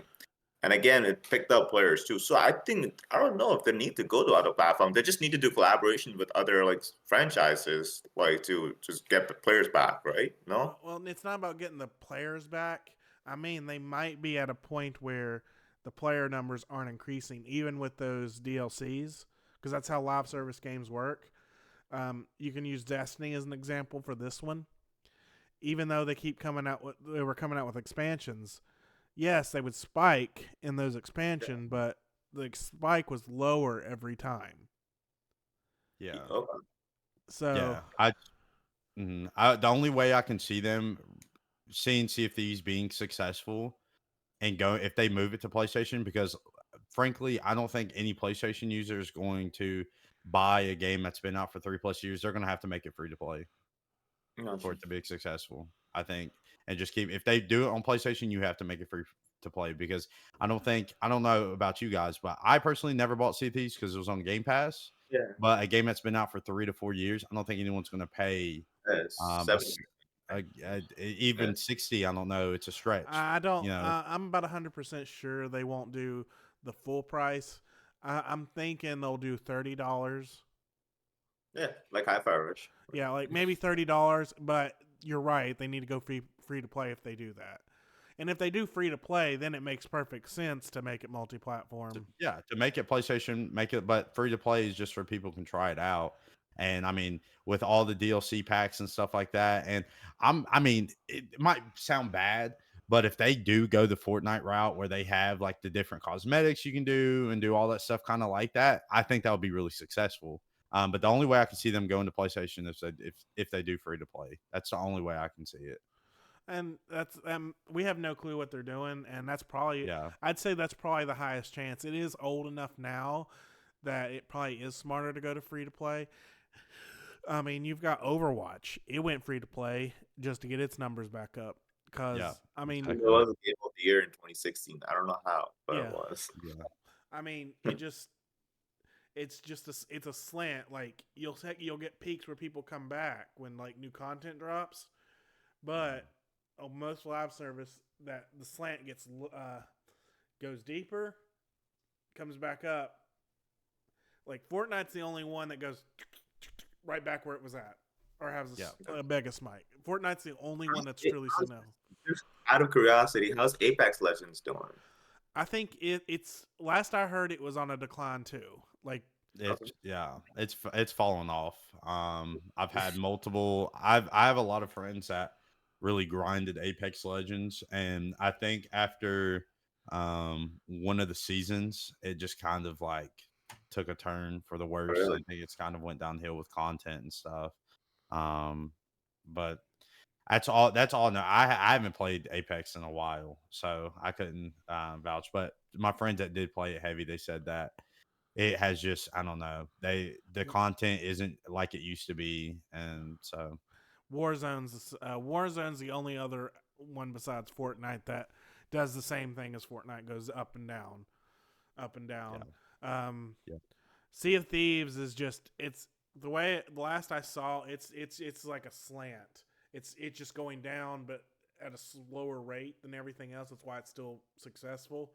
But it might be getting to the point where Microsoft's looking at it and Rare's like, okay, do we want to keep doing content for this or what? There's my question though. I mean, it might sound dumb, but I want to know this. They have this one other game over a while. I don't know when it's gonna come out. So all good things come to an end, though, right? I mean, I don't understand the harm though if Sea of these players just go away. I mean, it had its time, right? Everything has their time, except for Fortnite and Call of Duty. Just forget about them. But like, if it did good, did great, and now it's just time to move on to something else. I don't see what's bad about that. Like, just keep it on Xbox and move on to Everwild, right? Or do great things with Everwild, whatever. I don't know what kind of game that is, to be honest. Still, even though we have seen it a zillion times before, so. Last I heard, Everwild is just a straight co-op game. It's not going to be a live service game. It's like it is a 3-player co-op game. So Okay, that's a different thing. Yeah. So, but like I said, time will tell what they choose and if they're coming to other platforms. But I just wanted to go over this discussion, offer my opinions from what I've seen, and like I don't play Sea of Thieves. I don't play Apex anymore. The only true live service game I play is Fortnite. And every once in a while I'll go back and play Players Unknown. And that game has really dropped off. Is that PUBG? Yep. Yeah. Players Unknown? Okay. Well, I think all the for PUBG, just real quick, for like the PUBG fan base, a lot of them have switched to Call of Duty. Honestly, just from my point of view, like just with Warzone and stuff, it just because I feel like it's more stable on Warzone than Call of Duty because I remember playing it on PC. It was fun, but I think once they released that small map, it really like took a toll because it just felt like Call of Duty. Like so, they were like, well, might as well just go play Call of Duty. So well, we'll probably be revisiting at some other point on those live service aspects at some point. But sure. Who wants to get on to Halo? Let's go. Trey's favorite game series, correct? Yep, 100%, 100%. Wish it the best. It's my baby, but Reach is the best. The DMR is better than the BR. We've had this debate for years. We've had this debate for years. DMR's nice, but yeah, it's the nice one. Then you got the BR. I mean, I don't have a favorite because I think Halo 1, 2, and 3. I'm always like, all right, I like Halo 1 today. I like Halo 2 today. They're like all like tied as my top one game. Like they're all like Yeah. tied for the one spot, 1, 2, and 3. Halo Reach and Halo 3 ODST is like the following right after that, and then it's Halo Infinite, and then Halo 4, and then right down at the bottom is Halo Oh 5. yeah. Halo 5 never came out. We'll just put it that way. It never Yeah, came and out. it's I not don't even remember on PC. Halo 5. It's not even on Yeah. PC. So yeah, we could actually presume it's never been on a game. Yeah. Yeah. Well, technically, for our conversation, 4 through Infinite don't exist. They don't exist. For Yeah, me. Reach as well. Reach also doesn't exist. Infinite, it exists to me somewhat. Halo 5, I don't even think they made Halo 5. I'm gonna be real. Nobody remembers that game. You know, horrible marketing. What's wrong with Locke? Tell me what's wrong with Locke. What's wrong? Okay, so quick rant. What's wrong with Halo 5 is the point is that they did all this marketing and everything, and Halo 5 was going to be a crazy good game. And they did like Hunt the Truth, this whole like gimmick and stuff. And all the marketing had nothing to do with the game at all. Nothing. Had literally nothing to do with the game. And they tried. I read something that they were trying to make Locke one of like probably the main character going through for longevity purposes, and people were pissed. And let's just say Locke's no longer in the game. Nobody knows where Locke's at. He's not there anymore. So 343 tried to be different, and they shot themselves in the foot. So I don't know. I was gonna say, you guys know the band Breaking Benjamin? This music band, Breaking Benjamin. Yeah, so one of the guys that believes a huge Halo guy, and he was pissed with how Halo 5 turned out to be. Like he just hated it. And another quick reference to people who don't know about Breaking Benjamin, they did the song for Halo 2. I forgot the name though, but they did a song for Halo 2 though. yeah, So, that's Blow Me great. Away, that's the name of the song. Yeah, Yeah. fantastic. Well, Prime Halo- Halo days. enough on Halo 5. Let's go to Halo 1, where it all started. Yeah, Yeah. Combat evolved. So It did. It definitely did it all. Yeah. So, quick question. One of my favorite aspects is just like you can kill anybody you want and make the Marines mad at you. Who here killed Captain Keyes as soon as you started? I did my second playthrough. Oh, I never. What happens if you kill Captain Keyes? They attack. Yeah, and they're invincible too. They're like they're relentless Marines. And if you kill them on legendary, like I'm gonna do a lot of Easter egg talking to that about this subject. Like if you kill them, the door they come out, if you can make it without dying and run all the way back, there's an Easter egg on the ceiling. I can't remember what it says off the top of my head, but it's an achievement, and you just run back there. Oh, really? Yeah. Wow. So, like, that's the thing with these old games, man. Like they ran out of their minds for the Easter eggs and stuff. Like there's just so much creativity and like they reward you for all the hard work or like exploration you do. So yeah.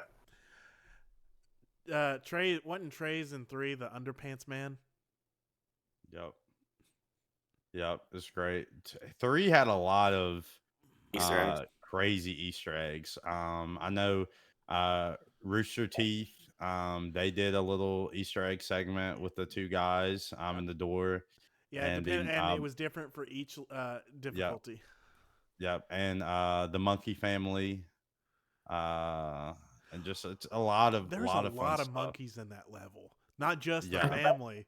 There's there's like a total of 6, and like, one of the achievements is to find them all. Yeah, it's a great stuff. I just play games normally to play the campaigns, just accent combat. But one of my friends, he's a big Halo guy, like you guys are. Like, he played from the very get go. I started playing Halo in 2020, so that's when I played all the campaigns, and it blew me away. But the Halo 3, the one Easter egg that he helped me discover was in Halo. I believe it was 3. Not could be 2, but it was 3.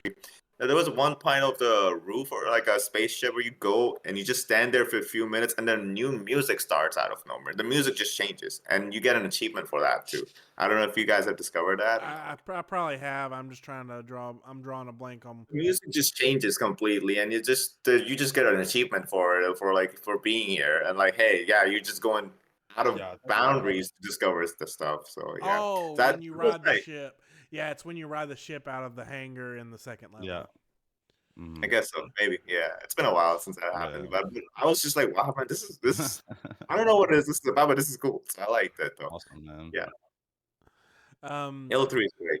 I like the final mission in Halo 3 so much. It's just so good. It's just so good. Crazy. Yeah. All right.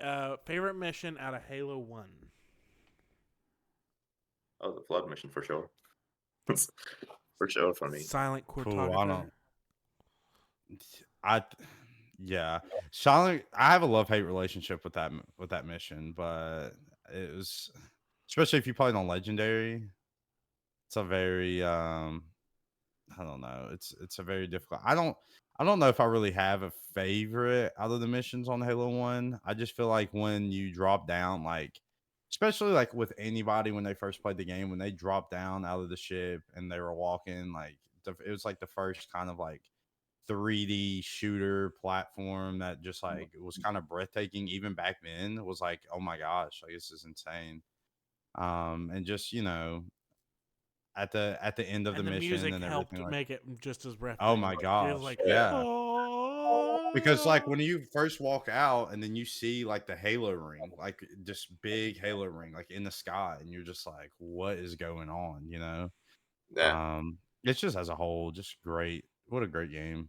Halo's music is great, by the way. I like the older Halo music. It's just so Yeah. good. Like, Yeah, Marty O'Donnell, great guy. Yeah, Mario O'Donnell knows how to write some music. What about you, Dower? What was your? You said the flood, so you're. I mean, love mission. Yeah, yeah. yeah. And I like Trey said, like I have like with the Halo 2 and 3, it's just the moments though. So like with the Halo 2 moment was when you and Spartan first, meet and like I mean not Spartan, Arbiter, when Yeah. you and him meet and like when you two like back up together with he's holding his sword, you're holding the gun. That moment is just like, wow, this is so cool. And when you and just the thing that also blew me away when you first played as the Arbiter, I'm like, wait, we're playing as him now in the game. It's just like, what is this is so cool. It's just and playing with him was like it gave a different aspect to the story for sure. Halo 3 I already mentioned, it's the final mission. It's just it's just like it feels like a good ending. It really does. It's just like it's a perfect way to end the game. And obviously his line in the end, like "Wake me up when you need me," it's just like kind of rude to Cortana because she's actually doesn't want him to go, but like it's like, all right, Master Chief needs his rest now. So yeah, it's the moments in all three of those games, all of those games. And one more, I'm sorry, quickly one more thing. Is for the first game I first played Halo. I first experienced Halo in 2020, right? So when I was playing, I was just thinking in my head, how in the world did they come up with all these ideas back in 2000 and 2001? Like there's so much stuff back in the day. It's just like the flying that ship Ghost and all that those other ships. I was just like, man, you can do so much in this game, and they had all this available to players back in 2001 on the OG Xbox. It's just mind blowing, like what they did with this franchise at the very beginning. So Definitely. What yeah. about what two other levels are your favorites? From 2 and one from 3. I forgot on Halo 2 what the mission name's called, but you're on the bridge with the tanks and everything. Oh, Fun. So yeah. fun on Halo 2. And then That you was have cool, raids. though. It's like It's you got to the battle the freaking name of raids. the city. That's the mission. I know what you're Yeah. talking about. It's New Mombasa. Yeah. No, Yeah. that was Oh. it was it was New Mombasa. Yeah. And then Halo 3, spoilers for anyone that hasn't played Halo 3, sorry, like I'm going to say Well, it. So we just cover your always ears. I forgot to do it, but we always say Oh. minor spoilers. And these Okay. games are over 10 to 20 years old. Yeah, so, that's what. Yeah, if you so haven't you- played it, like that's your own fault. But I think my favorite Halo 3 was when Guilty Spark killed Sergeant Johnson. That was a crazy, and then you go from that to then going towards the last mission and everything was just like It's Yeah. just, and then at the very end, whenever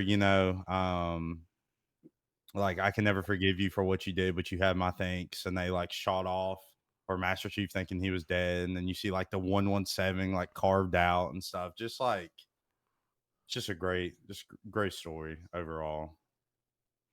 Yeah, Yeah, absolutely. Good. and yeah, it's just like it ended really well. Another thing is my favorite missions are going to be probably Halo from Halo 1. Just Mhm. like you said, the honest and the Yeah, elites and grunts and like exploring the world, driving around. Like it's just it was an awe moment. yeah. Um, and then probably from 2. Now I can't think of its name, but it's the one that is when you're chasing after the prophet to kill him. Oh yeah. Yeah, and it's got if you're playing on legendary, it's got the one shot jackals. Oh, that sucks so bad. I I hate that's the worst thing about Halo 2 is those sniping jackals. Like they're the But worst. I wish They're they the would have kept worst. the difficulty of those jackals in all the Halo for Yeah. legendary because it made it more realistic. Like you're just Yeah. sniped, you're dead. Yeah. Especially bumping off of like Halo 2, that second mission when you land in the city and you're like going through the walkways and Mhm. buildings and stuff, and you walk out and the jackal just snipes you like off rip, and you're just like, you know, I, I would hate that to be. oh, it's awful. Yeah, It was like Literally, awful. that's the only thing about 2. 2 is probably the hardest one on legendary because of that reason. Yeah. Is the jackals with sniper rifles. Well, and the hunters were insane too. Oh yeah. Random fact, which I do it several times in the gameplay that's rolling. Um, in Halo 1, you can one shot hunters with a pistol. Yeah. You get right behind them Yeah. and smack them, not smack them, but shoot them right in the back, and it Yeah. comes up as a headshot. Yeah. Yeah, Halo 2 was just rough. It was rough. I feel like Halo 3 was a good balance, especially for current players and new players too. Because I know, if new players going into Halo 2 trying to play the game, sometimes they might get frustrated and be like, okay, I don't know how to kill these people and stuff. I think they really did a good job with balancing everything out in Halo 3. the quick thing with the Halo 2, with the in the very beginning, very beginning, when you get to hold two guns in your two hands, it's just like I was like, man, this is so cool. It's the Yeah. double real thing. It's small things, but it just makes it feel so good. And at the time, that's what I'm saying. I wish I had experienced since like live, but the people 2001, 2004, 7 at that same Mhm. time. It's an experience. You had to be there. That's why I wasn't even there, but I'm just gonna say you had to be there to experience it Yeah. at its glory. To be honest, so Yeah. yeah. It was a Um, great time. I didn't get to experience Halo 1 until well after, but it was before Halo 2.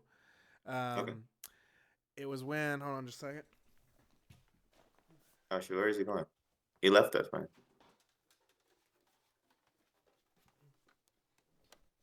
Ooh, look at that. I got the Halo Xbox. Oh Nice. Trey yeah. tried to buy this off of me multiple times. Can I Yeah. buy? You did, Trey. Don't you deny it. Oh yeah. Oh yeah. I did. I did. I have my own personal Halo collection stash. Nice, So, nice. but It's a good. that's I'm just saying that OG Xbox design is just phenomenal. To be honest, even without the Halo logo, it's just awesome. like Oh this. yeah. The X at the top, yeah, yeah, Yeah. exactly, yeah, That's so 2000s. yeah. Such a 2000s console. The Great time. first, it was the first Xbox VCR. Then you got Nice. the second VCR with the one. But yeah, it was. That was when I first experienced Halo. And well, no, second time I got to experience it at a friend's house playing multiplayer. Um, Halo 1 multiplayer was the best thing ever. Yeah.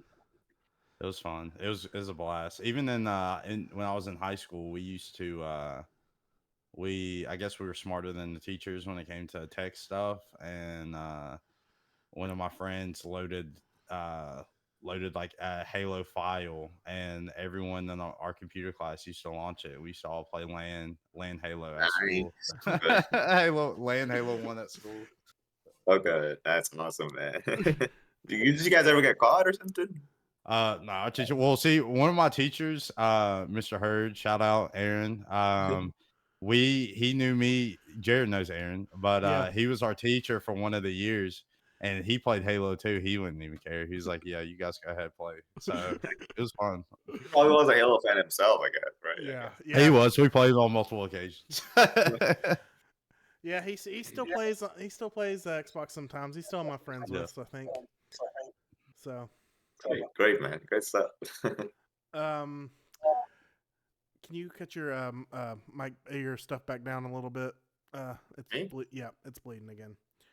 All right, you're getting louder, man. That's Oh, all. Halo does that to me. I'm just messing.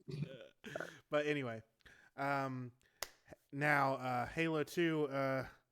What was your favorite map on multiplayer Halo 2? Oh, Five my not favorite. Yeah, both of your favorite if you played the multiplayer of Halo 2. Oh, I played that. Ooh, that's a tough one. We probably, honestly, if we're going to like, Can I guess it before you say it? you can, because there's a few. There's a few. So it just Zanzibar. depends. Zanzibar is one, yes, because it was on Halo 3. I mean, of course, like blood gulch or what they call it in Halo 2, coagulation. Yeah. Is that what they called it? Yeah.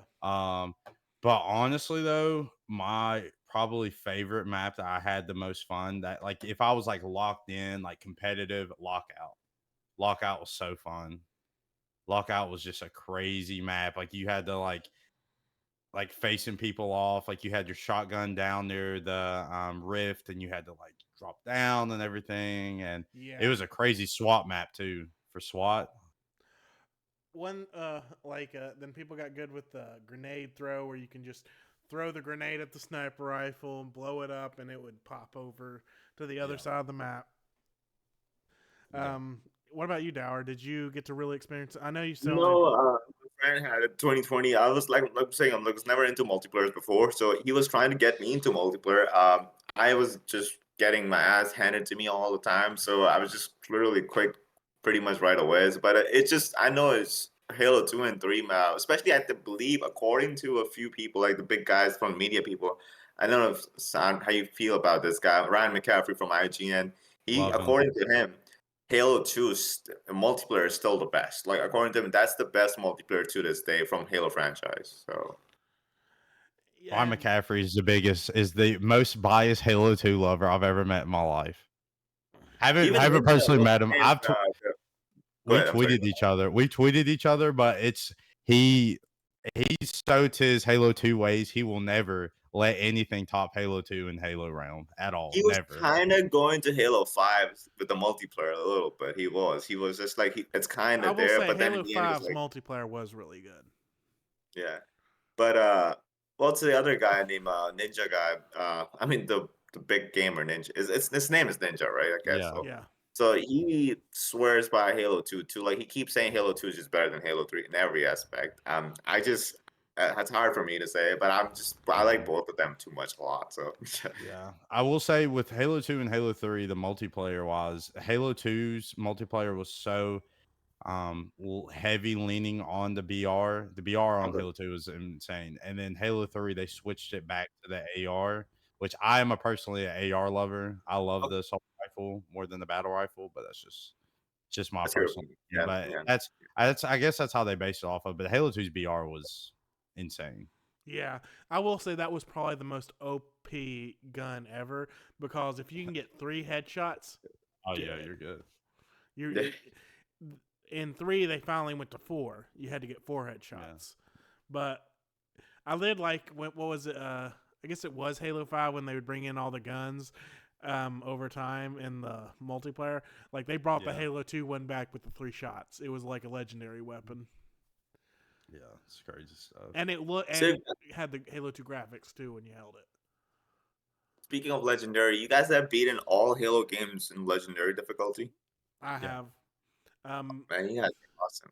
You guys Actually, I can lied. do it. I didn't beat Infinite on Legendary. Uh, I didn't beat I'm Infinite just on saying, if you Legendary. guys can beat these games in legendary difficulty, you can play all Dark Souls games, man. I mean, to be honest, these games are hard. Like with No, the legendary No. difference between Dark Souls and Halo's that kind of like you go to one direction and that's it. With Dark Souls, you have to have perfect timing down and everything, or You you're can have perfect screwed. timing in legendary too, like you said with the Halo 2. Like when you get out of the tunnel, you get sniper shots. That's obviously you need to know your timings, right? In order to dodge that hit or It something. got more of where you had to know where they were sniping you from, and then you snipe them Yeah, before they can see yeah, you. you have to know all this stuff. So and like the hunters you guys were mentioning, even in normal difficulty, they give me a tough time. So I don't know how you guys deal with them with legendary difficulty. So You and it's like the certain weapons like weapon management too is like you should never you should never have two power weapons even in multiplayer because like your secondary is slow going to down. be the Yeah, thing that keeps you alive when you're caught okay, in places. It's gotcha. I mean I love it. One thing I really want to do because I'm is do the what's the ultimate challenge one called, Trey? Where you have all the skulls. Oh crap. I know what you're talking about. I forgot what the name of it was, Because but it's Halo does have a ridiculous. difficulty beyond legendary. Oh, really? For And sure. it's you have all skulls on, and it is a crazy time. Like if you die, you have to restart from the beginning of the mission. It doesn't matter how And far you into it. unless you're with a unless you're playing at co-op, then you just Yeah. restart the. If somebody dies, you restart the last checkpoint. But if you're by yourself, let's say you're like close to the end of the mission and you die, you have to restart from the beginning. It's rough. Well, Yeah. did you not break your screens then back then? No. I was close to it, but I didn't get there. Didn't get to that point. I mean, when me and I him would did stop in what playing. was it? What was the snapshot called that we did on 3? Me, you, and Logan, and somebody else. We did the. Was it for the because there was one We did it on they both. released they released a I don't know if we're talking about the same thing, but they released a thing because at Update. first on Halo 3, Recon was basically Bungie, like people that worked at Bungie had to give out Recon. That's the only way you could get it. So if you had like a crazy clip or something, like they would gift you Recon. And then they released it to where you had to do all of these achievements, get all of these missions like completed, They were like called to snapshots. snapshots to get the recon helmet. So you had to do like something on Firefighter for Halo 3 ODST. You had to do something on Halo 3. And if you did all that, which are very hard, you got recon. But it was a very difficult situation. Yeah. So Me and him, we did. The only one we didn't do together was Endure. I actually found another group, and he got mad because I got recon before him. I showed up in the game with recon on, but besides the point. Like Halo 3 on the last level, you have to. They're not all the skulls, but majority of them. You had to cut that on, ride 4 ghosts simultaneously in 4-player co-op, and you had to jump the gap. the big gap. Yeah, and like literally, everyone had to stay in a line because the last level of Halo 3 is the place is crumbling. So if you didn't stay in that line, you were pretty much dead. If you fell, and then if somebody falls and dies, then it literally would go up checkpoint back to the last checkpoint. Crazy. And ODST was just as bad. I mean, like, but they were all good games. So 3 is Trey's favorite. Out of those, which ones are your favorite? What are we talking about? Yeah, Trey's favorite is 3. Which one of those? Which includes Like, ODST. campaign. So sorry. Yeah, Just all around. Just all around. Like I said, man, it's hard for me to pick between 1 to 2 and 3. It's just like they're all right at the top for me. 1, 2, 3. It's just like they all are different in a way, but they all are phenomenal. I cannot pick between those 3. I just can't. Those 3 are at the top, and then it's Halo Reach and Halo 3 ODST. and then like I said, it's Halo Infinite and Halo 4, and then at the very bottom, I cannot pick between the first 2, 3. It's just I'm gonna just count them as a one game, 1 to 2, 3. So I'm Well, sorry. you kind of can since they're in Master Chief Collection. Yeah. I mean, yeah, true. But this one Trey's gonna give me fight for because he knows what my favorite one is if he remembers. It is Halo 3, but it's ODST. That's your favorite all time? Out of all of them, just because I like it's actually can be the hardest because you're not a super Spartan anymore. You're your average Joe. Average. You're an average Joe. Yeah, it was great. It was a good campaign. Yeah, I'm gonna say that it's a great game. It's just like I don't know, man. 1, 2, 3 for me. But yeah, we can keep this going on and on about stuff about Halo. But our show, we're almost at 2 hours, so let's do a little bit of an outro. You can find where everybody can find. But first, we've got to do the trivia. Okay. And this is from Halo 1. I'm not gonna get it. I have to read it. Give me just a second. All right. When you get to the first flood mission, and before you see the flood, you see this.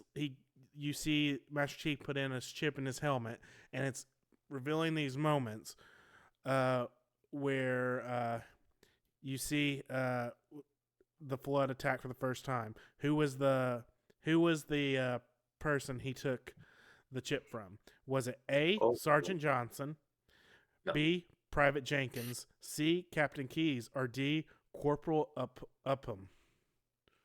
Can I go first? Oh, I wanted to go first because I know you guys will probably get it right. So I don't. I don't know. I literally. I don't know know. it's I not think it's A and C for sure. It's not Sergeant Johnson or the other guy, the Captain Keyes. But I know it's either B or D. You went with B, right? Yeah. What's the name again with the B? The guy. Private Jenkins. And the D guy. And Corporal Upham. Yeah, Corporal Upham. It's such a hard name. Okay, I'll just go with B, I guess. Let's stay with him. Yeah, you're both right. It's Corporal Jenkins. Yeah. I mean, Private Jenkins. Nice. Let's go. You kind of gave it away with A and C, though. I mean, like, this is what I already knew it was Jenkins, but this is what I got off the internet, and that was the best way to do it. But because Johnson is in the scene, when that happens.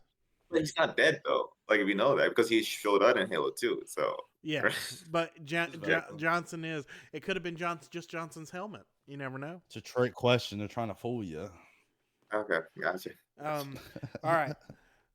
Last thing. What's on your next game to play after Infinite Wealth for me? I'm still in a fight. Persona 3 Reloaded or the new Grand Blue. You, Dower? For Suicide Squad, if I finish, I'll definitely. It's not that long of a game, so I'll finish it.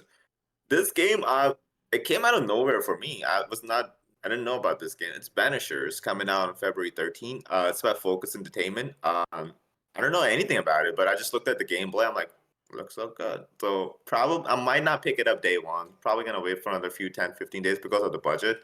But it's called Banishers, and it looks really good. I don't know if you guys seen it. So, what about you, Trey? Well, I guess when I get done with Last of Us Part 2, let you know how I think it is. I haven't beaten it, so I don't. But you have not played the first one. I mean, do you just without the remaster? You have not played the Last of Us Part 2? I did. I got halfway to it, and then I stopped playing, and then I was gonna get back into it, but I was like, remastered's coming out, so I'm gonna just replay it again. Okay. I think after that, I'm going to finish Ragnarok, God of War Ragnarok. With the DLC or just the story? Both. I'm gonna do both because I'm almost done. The first one was amazing. So I'm waiting. I was waiting a little bit, and now I'm full send on it. So once I get done with 100% in Spider-Man and finishing Last of Us, that's what I'm gonna get on. So.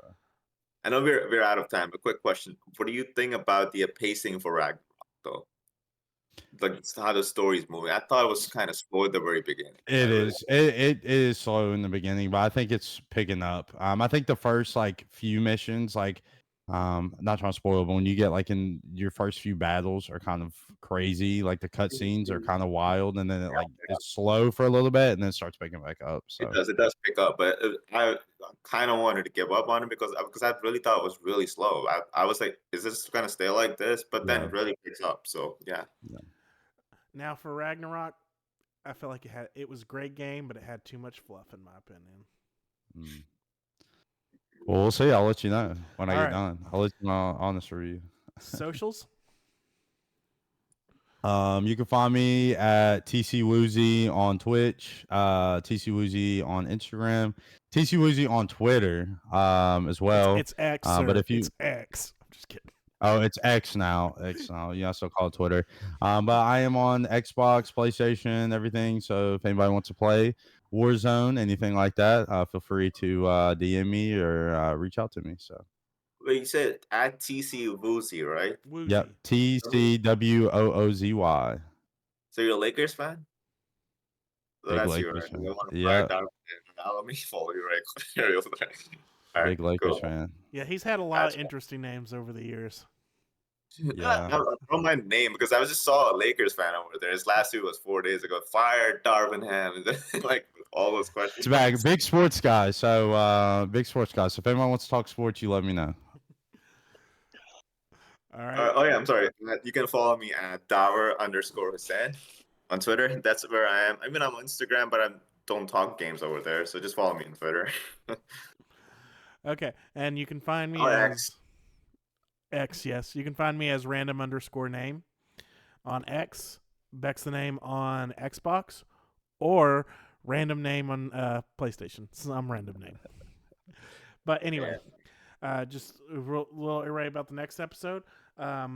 We might have Trey back if he's interested. We're doing our top 10 because we're not really going to cover a game. We're doing our top 10 favorite video games of all time, and we're still looking for one more person or two if Trey isn't able to, but we'd love to have him back.